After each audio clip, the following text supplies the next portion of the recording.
The Lord visits Abraham and Sarah outside of their tents, we hear, this morning in Genesis. 3 men appear. After Abraham extends hospitality to the strangers, Abraham and Sarah are blessed by God with the gift of a child, Isaac, at a very old age for this couple of 100 years old. Sarah laughs at the notion of having a child at this stage in life after growing old. When the Lord questions her doubts, she denies the smirk, but he calls her out. Sarah says, "I did not laugh," for she was afraid. The Lord responds, "Oh, yes, you did laugh." One can imagine the enslaved people laughing, smiling with a glee on June 19th, 1865, when Logan Stroud read the letter declaring that the Civil War was over and they were free.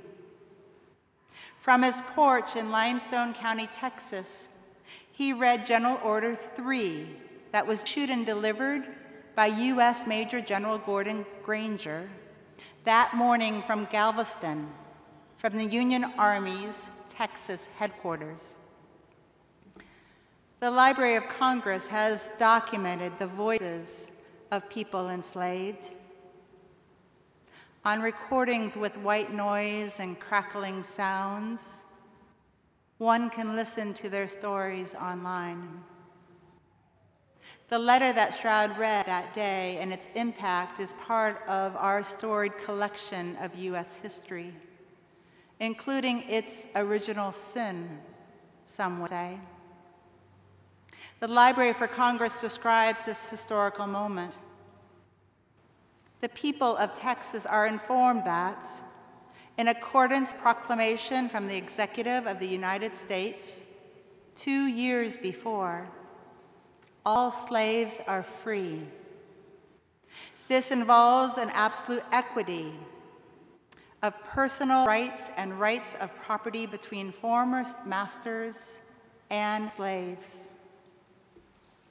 Stroud's family had come to Texas when he was just a boy.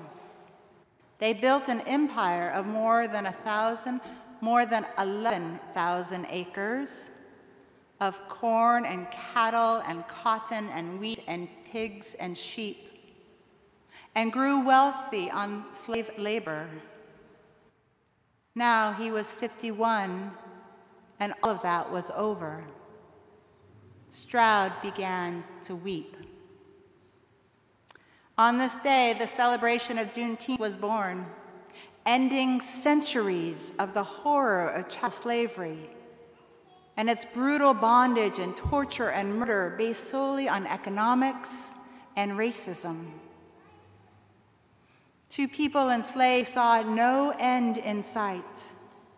This day was beyond imagination, not unlike Sarah laughing at God.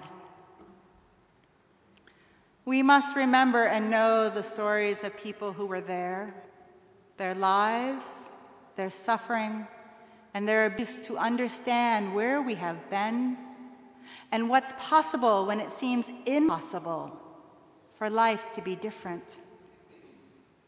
Laughing at the notion that something unimaginable can happen, can be the exact time and place when God appears. I never imagined that I would be here in ministry with all of you after leaving a city and people I loved and taking time for renewal and prayer. If you had asked that I would serve as the interim dean of St. John's, I would have laughed. Not because it's the same as becoming pregnant at an old age or the end of slavery, but rather because it was beyond my own imagination. There are 3 similarities among these very disparate events in time. 1. What transpired was nothing earned or achieved. Rather, it was given or a result of someone else by God's grace. 2. The people in these stories are ordinary, especially, perhaps called to live into a vocation, but persevered despite immeasurable challenges and hardships in life. And 3, God worked through and is working through us. During the Civil War, it was the Union Army that fought and sacrificed for the emancipation of enslaved people to become a reality. In our Genesis story, it was God of creation that gave birth to Isaac through the love and relationship of Abraham and Sarah. These are 3 completely unrelated examples of God at work in our lives, given to illustrate the breadth and reach of God, becoming known to us through our lives and each other. For Sarah and Abraham, they needed each other to give birth to a new nation.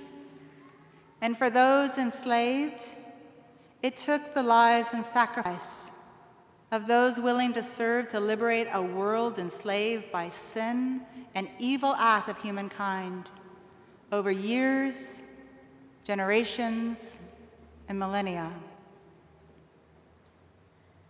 I wonder what feels impossible in your world, or if there is something that you haven't imagined yet, waiting to be born. In these stories told, these acts of God occurred despite ourselves. I am quite certain that Sarah and Abraham had given up the idea of having a child decades before they gave life to Isaac. They were simply extending the hospitality that they were taught to give through their culture and their faith when 3 men appeared and Abraham responded with acts of kindness. Not that being kind correlates with having a child, but in this story, it is what gave birth. Or in the instance of the people enslaved, even after freedom had been declared in the United States, I doubt that the people who went to work that day in fields had any idea that what the day would hold when the Juneteenth pronouncement was read.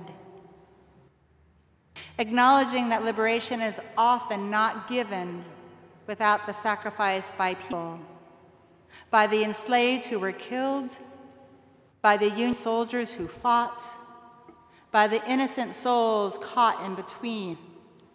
It is freedom and life that prevailed. I imagine also that since some of us cannot know that becoming a father is one of those hard to imagine impossible realities that happen, on one level, though on another is beyond comprehension when fathers hold their newborn child. The mystery of creation, giving birth, is one of the miraculous moments in life, no matter what age. When everything goes right, it is often the unimaginable that occurs. And when it doesn't go right, God is with us too. I have yet to meet a dad who feels that he has this. Most men and women I know try their very best to varying degrees of success. Often, there are moments in life when everything sacrificed is absolutely worth it all. There is a dad who will always be dear to my heart, in addition to my own dad. This other dad has been open with his story, meaning that it's been featured in the New York Times. He is humble, faithful, courageous, and a loving soul who continues to inspire me and many others. As a young man, he was with a group of young people when they made a terrible mistake that resulted in the death of another person. Sentenced to 25 years to life, while incarcerated, he earned his GED, his undergraduate degree, and a master's in theological education. He actively participated in various groups and demonstrated leadership behind bars. He was released on probation after the minimum time served. Upon release, he can describe vividly what it was like to be off the grid for his entire life. Being released with no sense of freedom, his story is not unlike some of the stories told of the people who were enslaved that were set free. On one hand, they had opportunities for the first time ever, and on the other hand, everything was seemingly impossible. It is hard to know the full extent of how Jim Crow and systemic forms of oppression, injustice, and discrimination factored into the decisions he and his friends made as young men, or his experience behind bars or upon release. But I know that they were real. In the same way that those enslaved would carry their individual and their collective trauma, not only for a lifetime, but for generations to come. Despite it all, my friend, after he was released, would dedicate his life to providing a home and trauma-informed support and guidance to other men formerly incarcerated, so to increase the likelihood of recovery and success. In his work, he was particularly concerned about non-binary men and women who had no place to go and would not be served by a single-sex institution.